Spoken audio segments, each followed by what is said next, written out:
Cette canicule fait suite à 3 années d'une sécheresse qui a entraîné une baisse record des rendements agricoles dans l'hémisphère nord. Quelques lignes écrites en janvier dernier, quelques lignes de fiction que la réalité a dépassées en moins de 6 mois. Arthur Keller est un ingénieur, enseignant et conférencier spécialisé dans les limites écologiques, les risques systémiques et la vulnérabilité des sociétés contemporaines. Il était jeudi dernier sur la scène de la Louvière à Épinal, une conférence au cours de laquelle il a bien évidemment été question de climat, mais pas seulement.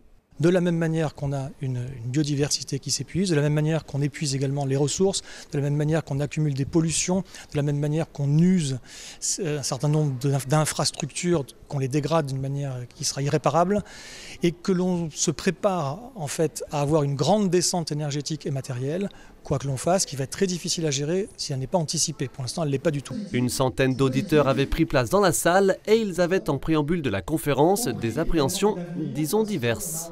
Si je suis là, c'est pour me préparer, donc il n'y aura pas de gravité. En tous les cas, ça ne créera pas de peur. L'urgence, on la prévient depuis à peu près 40-50 ans. Et la décroissance, on se bat depuis des années pour expliquer aux gens tout ce qu'il faudrait faire pour ne pas en arriver ici. Et là, on ne pourra pas...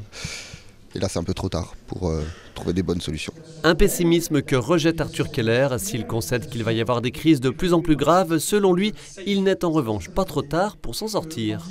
Déjà, il faut rehausser clairement le niveau de la mobilisation et le niveau du changement.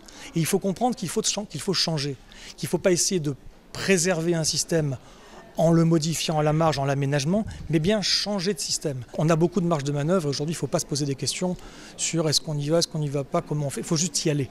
Voilà. Mais en cohérence. Cohérence, c'est pour lui le maître mot de toutes les démarches à initier à toutes les échelles et dans tous les domaines, l'énergie, l'alimentation, les mobilités, ou comment tenter, avec le principe de résilience territoriale, de sauver le système Terre dont, je cite, « l'habitabilité se dégrade irrésistiblement ». Fin de citation. Il y a un changement collectif à opérer.